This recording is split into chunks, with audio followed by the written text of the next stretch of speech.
Di tengah kesuksesannya sebagai seorang disc jockey atau DJ, Dinar Candy belakangan ini sedang menikmati profesi barunya sebagai pebisnis.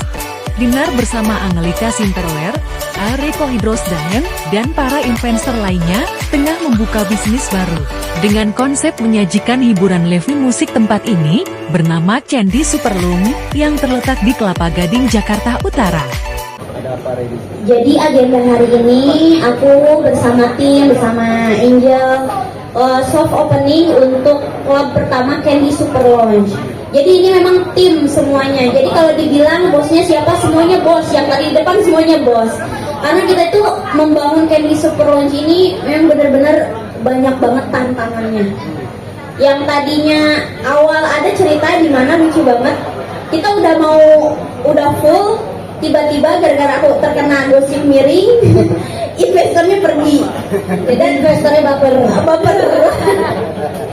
Dan akhirnya ada yang ya bos-bos menutupi kekurangannya gitu kan. Jadi sekarang kita bisa opening dan kita sekarang udah buka ya Bang Ai. Jadi insya Allah kita bakal buka tiap hari. Jangan lupa yang mau makan-makan, yang mau nongkrong bisa datang ke Candy Super Lounge seperti itu. Kak Angel. Ya, mungkin konsepnya sendiri. Iya, di sini kan namanya Candy Super Lounge ya. Ini berbeda dengan klub. Jadi konsepnya itu kenapa Super Lounge? Itu karena kan di sini juga ada bar, resto gitu. Jadi kita porsi untuk live musicnya itu lebih banyak daripada DJ. Nah, nanti dengan band-band ini akan menyanyikan berbagai genre musik, termasuk lagu-lagu disco, lagu-lagu DJ juga akan dimainkan oleh band gitu. Tapi tetap ada DJ-nya, cuman porsinya aja berbeda. Tapi nanti kita akan buka klub juga di PIK. Di PIK itu nanti Candy Super Club gitu. Nah, nanti rencananya bulan depan itu kita akan buka di Batam. Gitu. Nanti untuk di PIK sendiri rencananya insya Allah bulan Agustus gitu. Mudah-mudahan kita makin berkembang, makin banyak cabangnya, dan mudah-mudahan bisa diterima masyarakat, terutama pecinta dunia malam, pecinta musik. Pokoknya cobain mampir ke sini supaya bisa jadi tempat base camp buat pecinta musik dan dunia malam gitu. Apalagi ada Dinar ini maskotnya dunia malam, siapa yang gak kenal coba. Mungkin aja kan tadi siapa yang membuat kalian untuk bergabung untuk membuat Ide awalnya seperti apa sih kolaborasi? Awalnya ini lucu banget. Itu pas COVID. Jadi pas COVID aku ini berempat Bang Ai, Kak Angel sama Kak Erik, kita ke mall. Kita bikin klub yuk.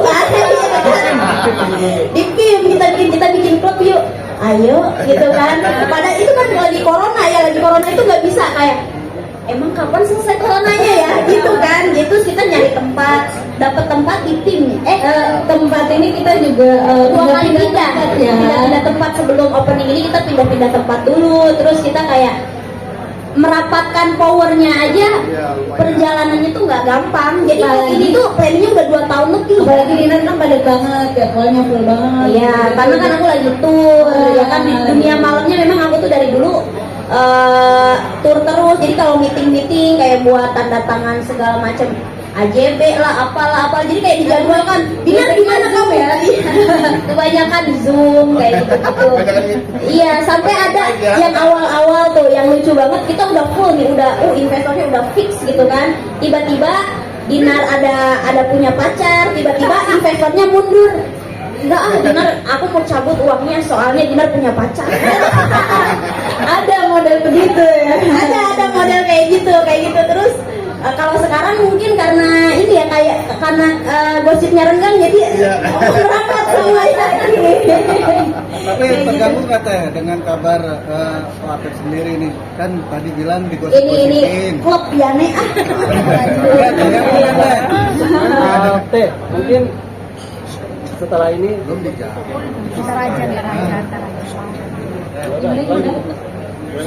Oke, mungkin ini kan tempat pertama, artinya kenapa memilih di sini sendiri dan next.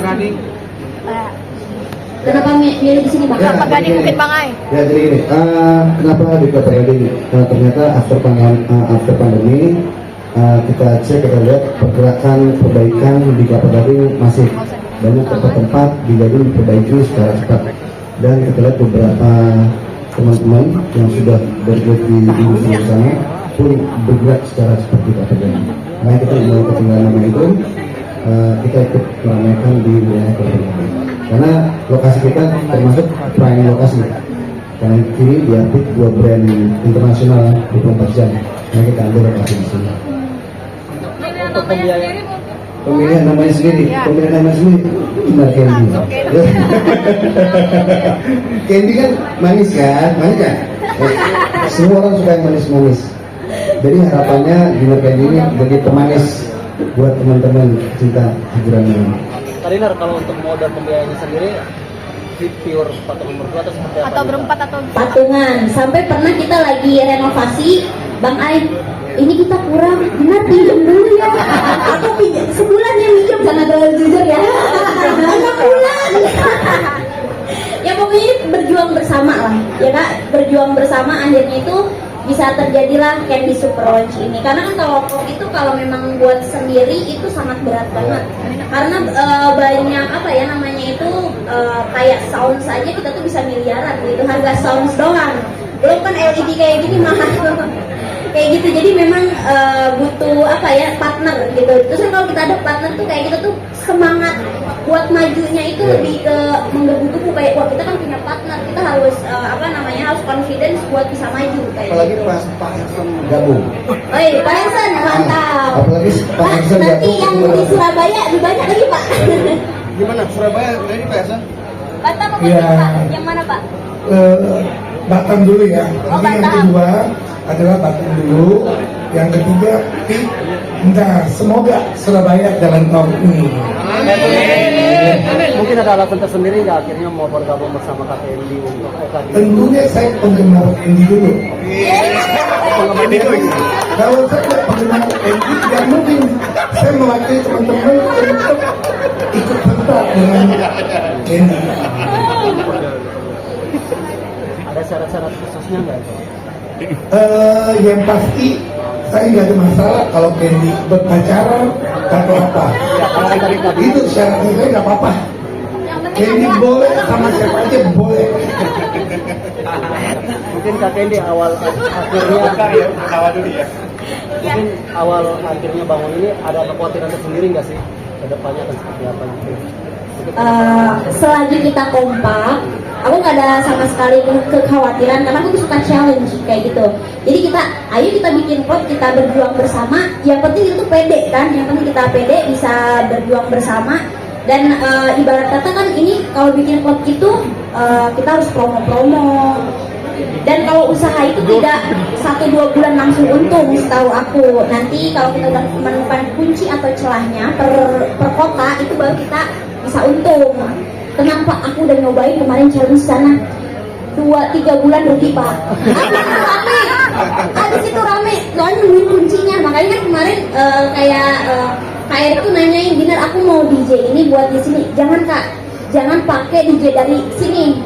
Karena dia itu DJ-nya tuh per wilayah gitu yang rame kayak gitu. Jadi aku nemuin celahnya kayak band DJ. Aku udah tahu sekarang.